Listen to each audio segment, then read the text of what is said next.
How you feeling? You were on some show on WTMD, or maybe Sam Cecil was doing some, and I'm listening, and I'm going, wait a minute, I know that guy. That's Jamal. That's Jamal. I didn't know you as the Black Root then. Right. Yeah, and the kids know me as Mr. Root, which is why that title's at the bottom. And I said to myself, damn, he's good. So the Odell space. Have you seen it yet? Yeah, well, I drive by the North Avenue pretty frequently, so I haven't. I was fairly young around the time when Odell's closed. I was a teenager in the '90s when it closed its doors for the final time. But I know the history of, house music, Baltimore club music, the DJs that came from there, the artists that were birthed from there, and how it's affected the world. Like artists from Odell's have affected and impacted the world. So I think that the energy that we're going to be on is an impactful thing. Like the energy, the positive energy of the ancestors will be there. I'm just very excited that we're moving into this great space. Doesn't look so great in these pictures. Yeah. But actually, when you look at that, look at the bones, look at the structure. I think that us going to this new space and the groundbreaking, I think it's important to note that I know you mentioned that the structure, looks how it does now. And I know we're going to make changes when we break ground. But more important than the structure where the artists and the staff and faculty and the students and the young scholars will be housed is the people. You know what I mean? And I think the most important thing about what we do is who we do it for. We have a responsibility as artists, and every artist, every elder is a teacher. You can't teach without art. Even though we do art for art's sake, and we have art that has scaffolding and teacher connections based on academia, even outside of the educational system, there's always education, So I think that bridging that gap is what's so imperative. And I know that when YA breaks ground, we're going to continue to do that. And I think that's an awesome thing. The passion with which you teach with the arts, and I saw it in the classroom. I walked in and I saw these kids they looked up to people like you as mentors, as somebody they could learn from. And that's a big burden. And I have to tell you, what you guys do, I just completely respect. Well, thank you. I appreciate and receive that. I remember that performance. That was James McHenry. Yeah, I remember every school I've been to. That's great.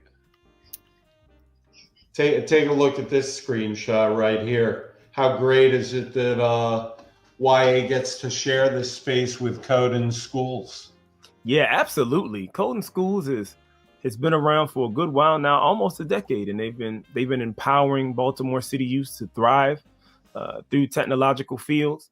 They're aiding and providing access to computer technology, as well as having these students have a good understanding and grasp of it as they move forward. So I know that they're aiding in video game development and robotics, and coding is definitely important to have. It's important to know, and it's an important skill set to use.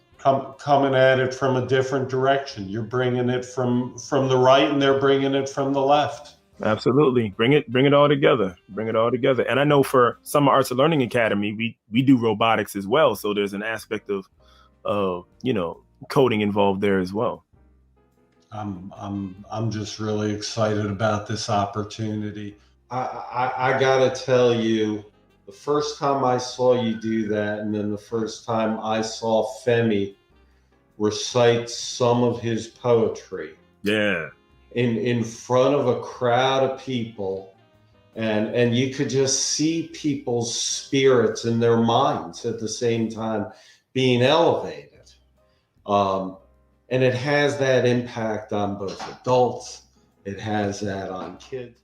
It's unbelievable. There's Valerie right there working with all these kids. Oh man, they touching hands. Oh my goodness. I remember that. That was literally a year ago. That was what, March, right before everything started changing a little bit. Do you know one of the last shows I was going to see just before Maryland had to shut down was Femi the Dry Fish had invited me to go to one of his shows down in Annapolis.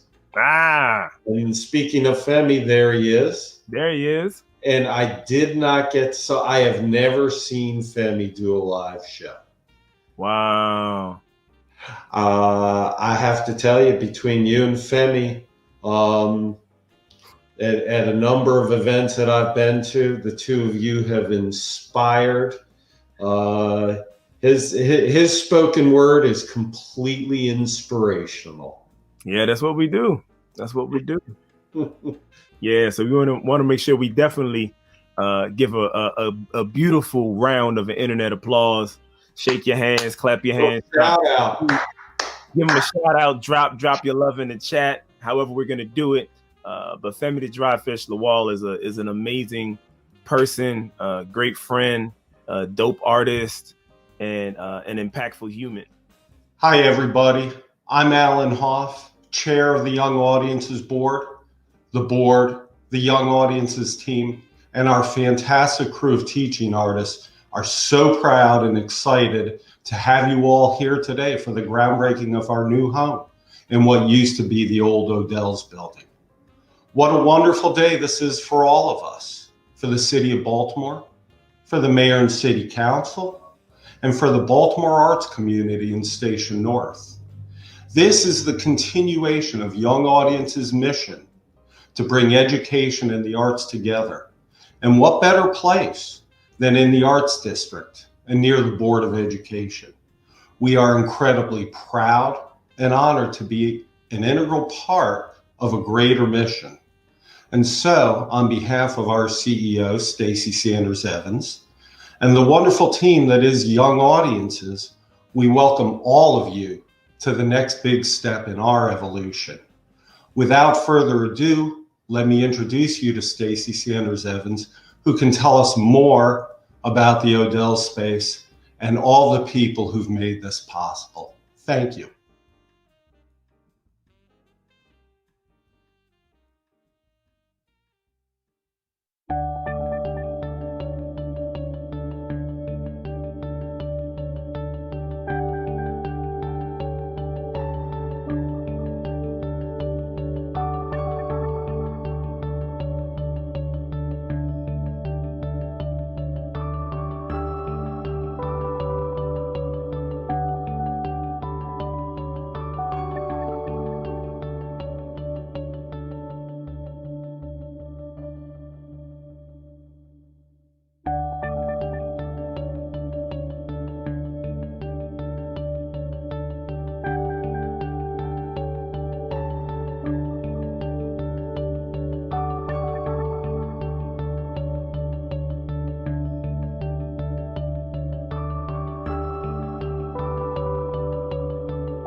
for this celebration.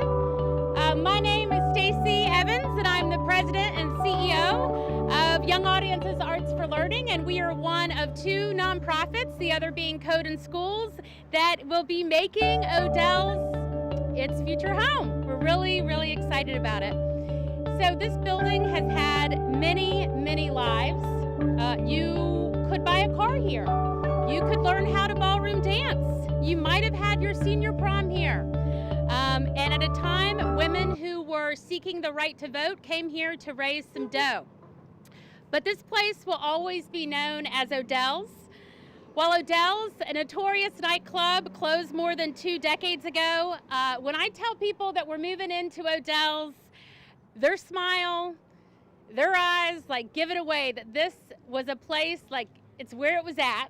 And I'm really honored to be in a space that is so culturally and creatively significant. So Odell's, one of the things I really love about it is it gave artists who were experimenting with new art forms a home. And the creative energy that flowed from these walls and from this nightclub inspired a generation to not only consume music and art, but to nurture it, develop, create it, and share it. And I'm really, really honored that we can continue the tradition of Odell's, of creating a home for artists and a home for children to be able to continue to create, to inspire, and to share. So we are here today because there are people and there are institutions who care about preservation, who care about Baltimore City, who care about more and better opportunities for young people, and who actively seek to invest in Station North Arts District. So today is not just about commemorating this great moment for our organization and community and talk about the opportunities that it presents, but it's about thanking the people who made this opportunity possible. So at Young Audiences, we always start with the art, and we do that because art builds community and it builds connection. And I'm really happy that my good friend Femi, the Dry Fish, who's a teaching artist with Young Audiences, he's the professional frontman for the band The Out of the Water Experience, and a spoken word poet, is going to be doing us the honor of starting with the art. So Femi?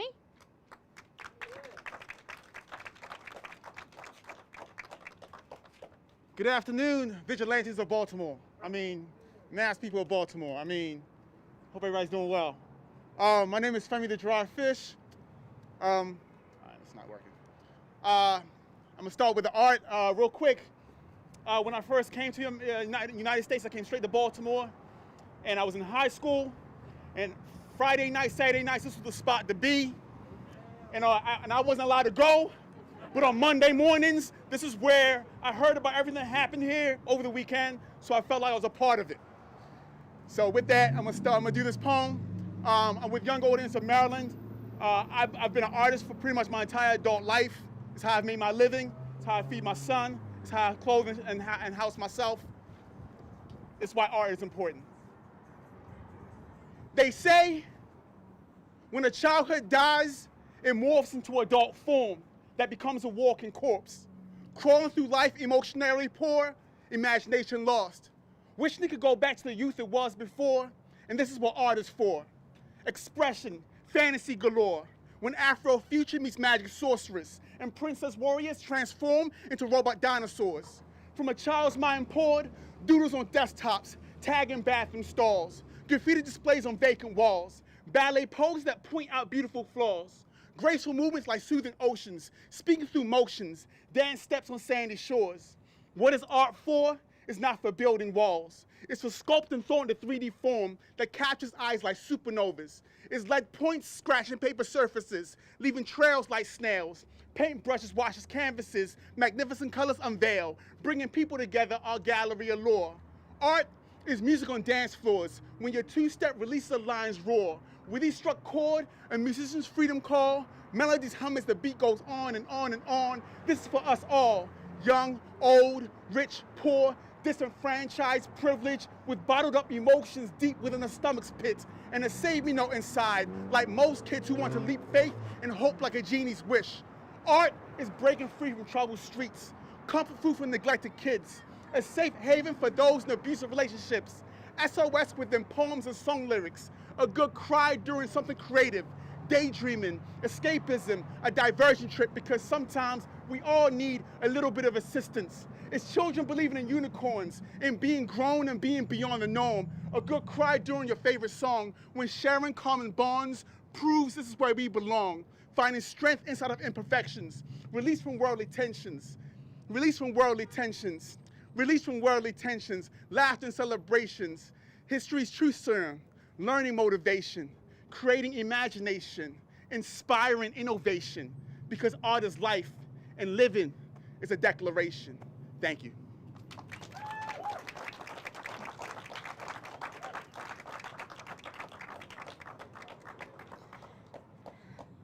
Thank you, Femi. So what is art for? Femi's poem really resonates with me because I feel like it also speaks to what Young Audiences is for.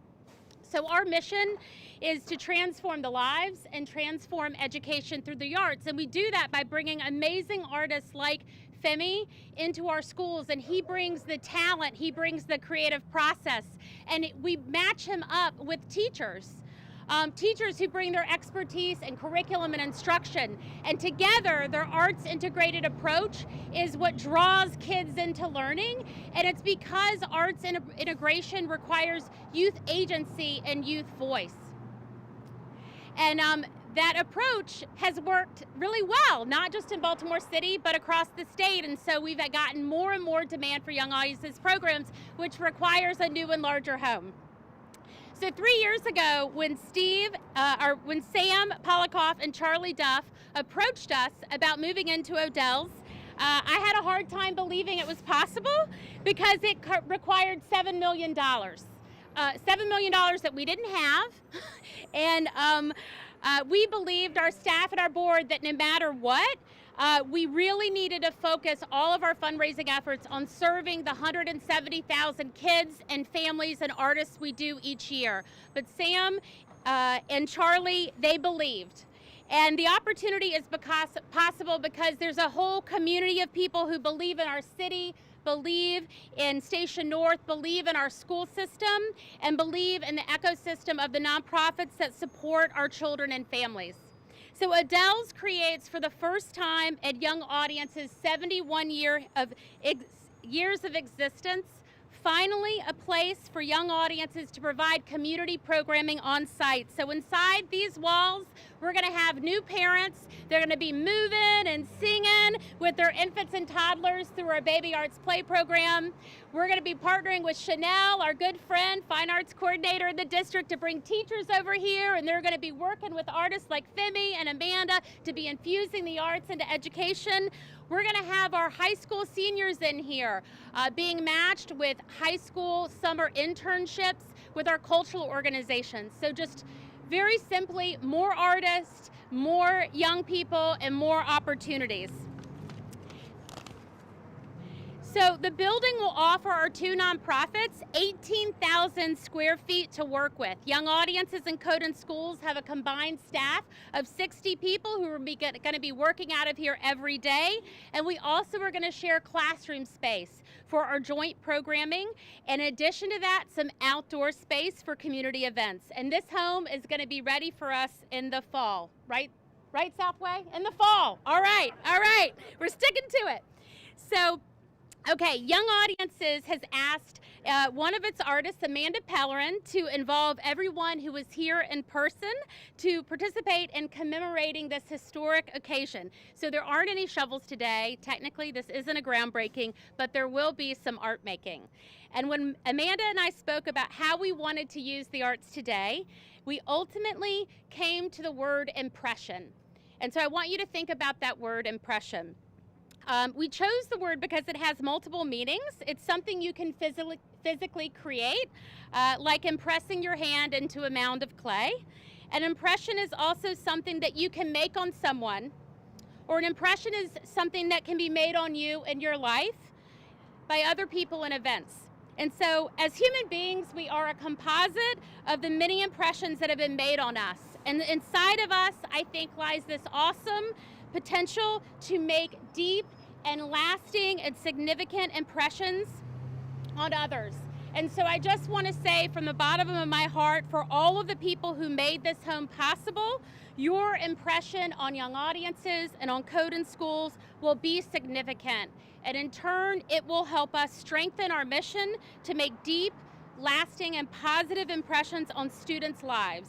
And so I need to thank all of the impressionists out here and out there.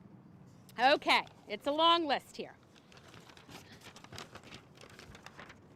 Central Baltimore Partnership, Central Baltimore Future Fund, National Trust Community Investment Corporation Reinvestment Fund, the Neighborhood Impact Investment Fund, the Harry and Jeanette Weinberg Foundation, the Franz Marek Foundation, the Abel Foundation, Maryland Historical Trust, Price Family Foundation, and of course we need to thank our visionaries, the developers Charlie Duff and Sam Polikoff. I also want to thank Southway Builders, Quinn Evans and Zigger Sneed, who are designing and building the home of our dreams. We also want to thank Hiro Amano from Open Range Video, who is capturing this moment and making sure that this groundbreaking can be attended by 100 people and that we're also safe, so many of them are virtual. And Himmelrich PR, who did an amazing job putting together this event. For young audiences, I personally want to acknowledge Sheila Alston, Michelle Cohen, Dave Holmes, I know he's here, and our board of directors and the young audiences staff who've been on this 3-year journey of due diligence while keeping us focused on showing up creatively for our kids during COVID. Now, Amanda's going to be joining us later so we can all make our impressions. But first, I want to welcome Gretchen LeGrand, the CEO of Code in Schools.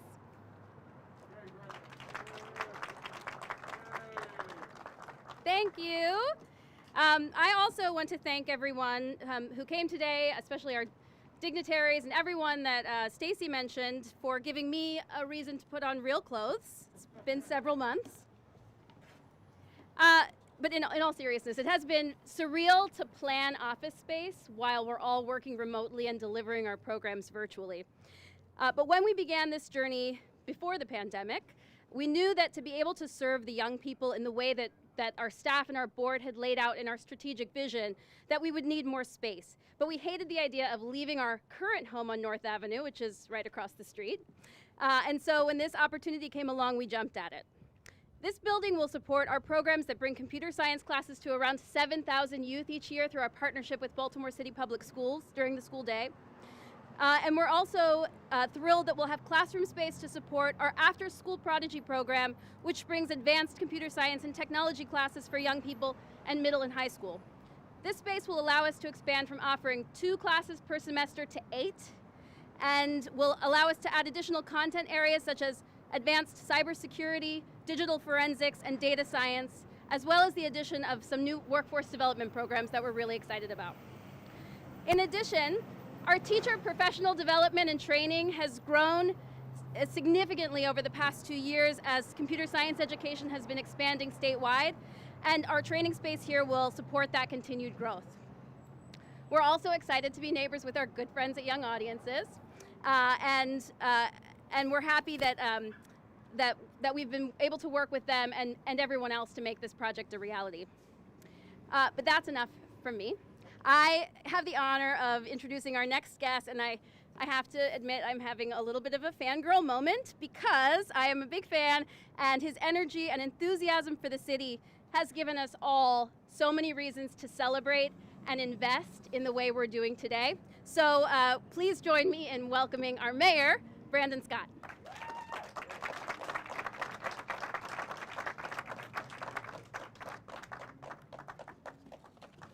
Thank you. Thank you, Gretchen, and good afternoon, everybody. And let me first just say the most important thing that I will say today, and that's thank you. Thank you to Young Audiences. Thank you to Code in Schools for keeping up with the tradition of Odell's. The tradition was, as my mom would say, as she went there and I didn't, obviously, that you'll know when you'll belong. That was the saying in Odell's. And what Young Audiences and Code in Schools and everybody involved in this project is doing is telling our young people that they belong. They belong expressing themselves in art. They belong coding as I did as a computer programming trade major at Merville High School. They belong doing that in their city along North Avenue, Councilman and Delegate, where we know that North Avenue is rising and that our young people will continue to rise from what many people have talked about as the darkest time in our city. So I am here today to say thank you. I am glad to join you today for this incredible event. We know that our young people in Baltimore and across the nation have been denied the proper access to arts and education resources for most of my lifetime. Organizations like Young Audiences have spent the last 70 years committed to correcting that. I'm going to say this again. Organizations like Young Audience have spent the last 70 years committed to transforming that reality that should no longer be true. One of the ways that Young Audiences provides this art education is through connecting students to some of the top artists and creators in Maryland. And also, let me also say, the first time that I saw Femi do spoken word, I was in high school. I won't hold that against him, but he has been awesome. As someone who is and knows his family very well, he's one of our best artists here in Baltimore City, so we're always glad to have him. This model not only provides students with learning opportunities through the arts, but also much needed mentorship and support. Every kid needs that to live a better life. Research shows that participating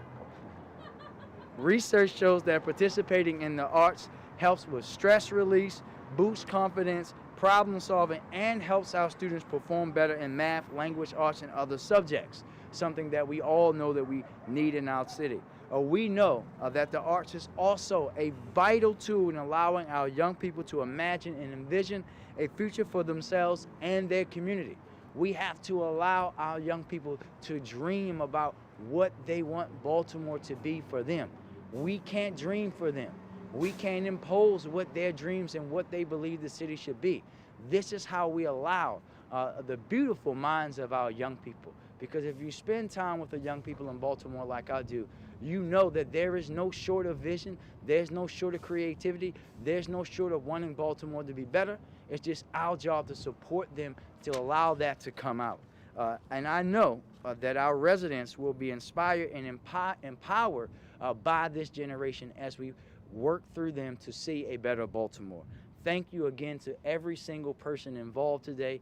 Thank you, Councilman Stokes, Delegate Ampry, Bishop Carter, and the entire community for always supporting this type of organization and work. And I look forward to seeing the work that we do through art and code in the future. Thank you.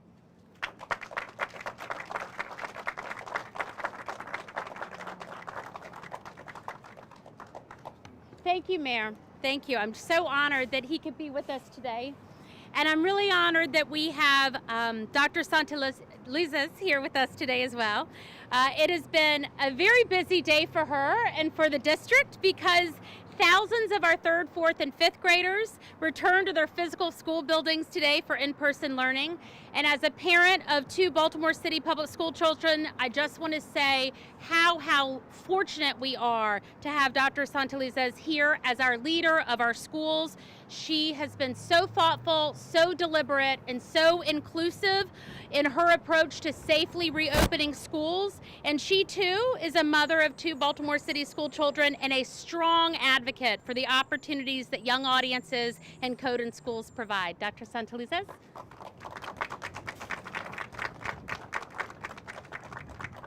Thank you so much, Stacy, and it is wonderful to be here today to celebrate. I said to the mayor, he pretty much said it all.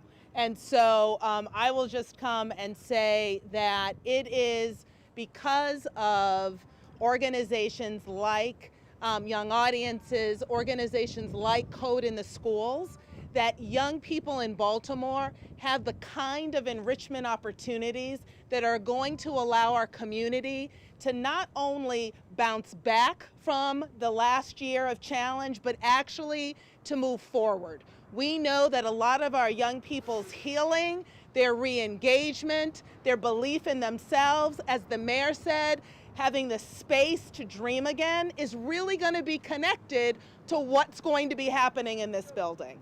And that a lot of that work is because of the dedication that we have from the partners like Young Audiences and Code in the Schools who were committed long before this building, long before there was a pandemic, because they're committed to young people in Baltimore having the kinds of experiences that actually make school worth coming back to. As Stacy noted, I am the mother of 2 Baltimore City Public School students, and I will tell you that sometimes going to school, the biggest draw is being able to go to a dance class, is being able to go to an art class, is being able to know that they can code, that they can actually get in and work with technology in real ways. And so that's part of why we focused on educating the whole child. And so I'm thrilled for what this means for our community. We're thrilled to partner. We're glad that we have the support not only of Mayor Scott, but really all of the community and elected leaders you see here today, as well as those who have said that young people in Baltimore City are worth this level of investment. The only thing you have to worry about is because North Avenue is just a step away, you may need to come here to find me once everything is finished. So I just want to say again, thank you so much for fabulous partnership, and thank you to the community for believing in our children enough to say that this is a worthwhile investment. Thank you.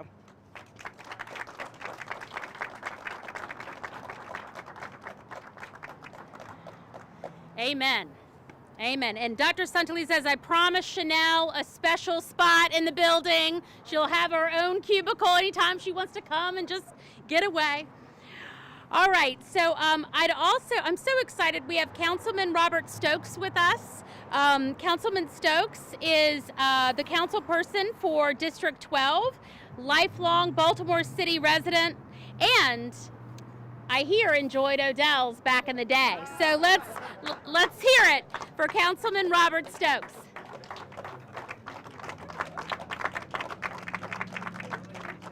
Well, what a great day. I just want to mention, I had great times in this place.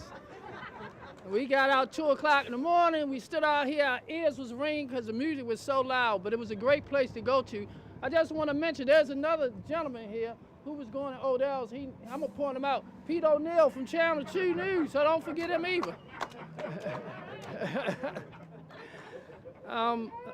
I want to thank all the sponsors, all the people that invested here in Baltimore. It just shows that now we can prove that we really care about our young people in Baltimore, and we create more opportunities for them, even though the naysayers we're not. But this is a great opportunity. You look at North Avenue, we have the Impact Hub, so all this arts that's here. But you know, it's funny, my mother used to make wine from grapes, and if I knew back then that I could have been in the wine business, now I think I could have been a DJ or something.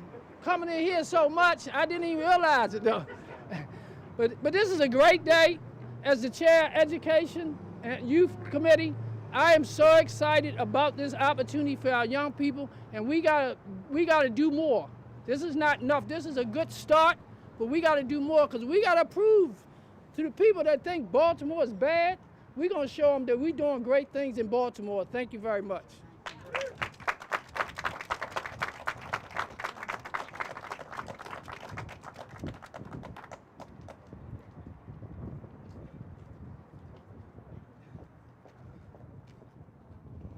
Almost missed my cue. Now we'd like to welcome Ellen James, who has been leading the work of Central Baltimore Partnership since 2015 and has not only been critical to the success of this project, but many other recent development projects and programs since 2015. Her passion is not just concerned with the physical space and buildings in Central Baltimore, but also in the lives and livelihood of its residents. Please join me in welcoming Ellen James.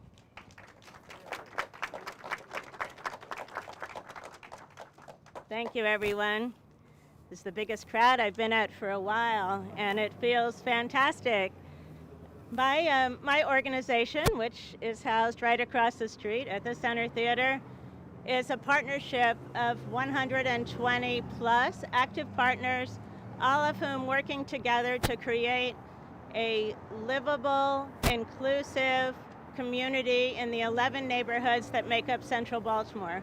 3 of those neighborhoods are part of the Station North Arts District. One of those is Charles North, where we're standing now. We work together to improve every aspect of life in our neighborhoods, and one of the most important things we do is to reactivate, bring back to life significant buildings, whether they're row houses, and our partners have rehabbed over 250 row houses, or there are these iconic buildings, particularly along North Avenue. We have a constellation here, and this building is joining that amazing array. Just take a look around if you have any doubt about the bright future that Baltimore has. The Center Theater, now a center for nonprofits and for Johns Hopkins and MICA. The Lazarus Center, MICA's graduate school, formerly a warehouse. The Parkway, now an incredible, operating virtually, arts hub. The North Avenue Market, about to become even more wonderful than it is. Motor House, formerly a car showcase, now an arts hub. This building is adding to that amazing constellation. And it's also so joyful to me because it's focusing on an area that we can't do enough about, and that is to create a brighter present and a brighter future for our young people. We know that this center will not only work for those youth in the city, but with them. And that I think is equally important. I can't think of two organizations who can add more to that dual agenda. They could have gone to a simple building. Charlie could have taken a much easier project. They didn't. They saw the possibility. They persevered. It wasn't easy. I share offices with Charlie. I know how difficult it was. But here we are. And we'll be back, all of us, hopefully in the fall, when this will be transformed into an amazing showcase for the arts and for youth. Thank you all for making it happen. I'd like to add two thank yous, and people may not be aware, but we were able to contribute several $100,000 to this project.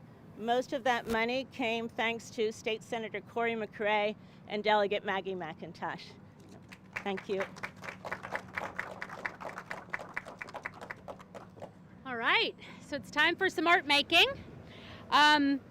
So Amanda Pellerin, ceramic artist, Young Audiences artist, is going to be joining us and leading this. So she has been bringing her art into classrooms for longer than I've been in Baltimore, over 16 years. And she actually had to hustle to be here today because she is teaching an arts integrated class in one of our Baltimore City high schools. So welcome, Amanda. Thank you, Stacy. Oh my gosh, I'm so honored to be here. I just want to say that this activity about making impressions, Young Audiences has really made an impression on my life and my ability to buy a house in Baltimore, my ability to live as a working teaching artist. When I went to art school, I didn't know that being a teaching artist was a career path. And so I love the fact that I'm a part of this community, that I live in Baltimore City, that I can do professional development with city teachers, that I can show them how they can bring the arts into their classroom and make learning more meaningful for all of their students. So what I have for you today is a little bit of porcelain clay. It's soft, it's wrapped in plastic, so we're going to be making some kind of impression. Maybe that's with your class ring, maybe that's with a small object that you brought with you. I see you.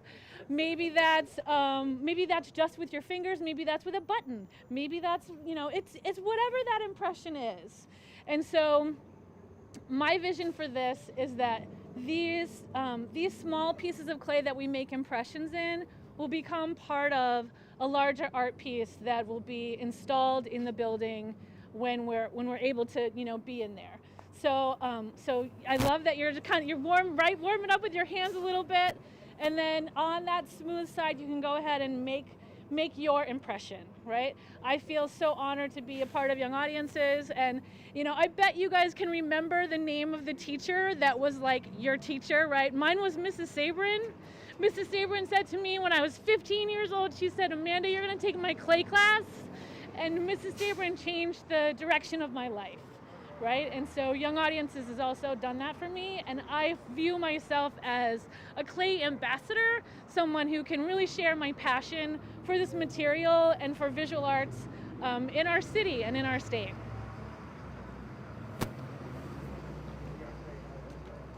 Nice.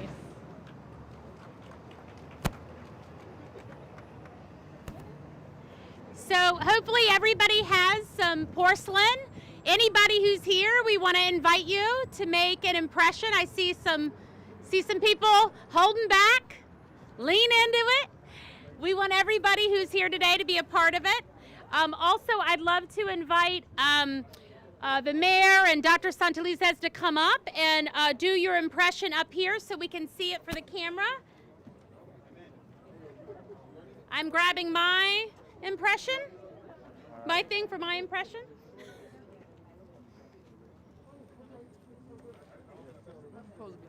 Wait, ready? Oh, yeah. We'll do it now.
You know if you belong.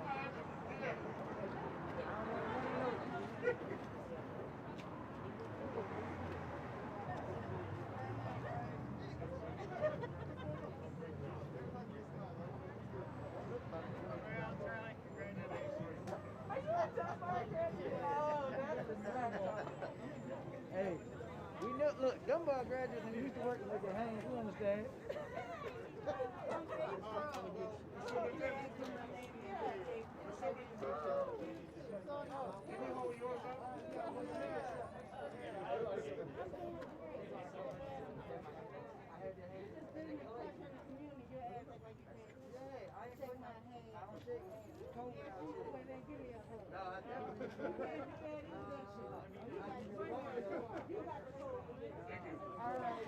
All right, we're going to close this up. I just want to say thank you so much for everybody being here with us today and celebrating this moment. We are so appreciative.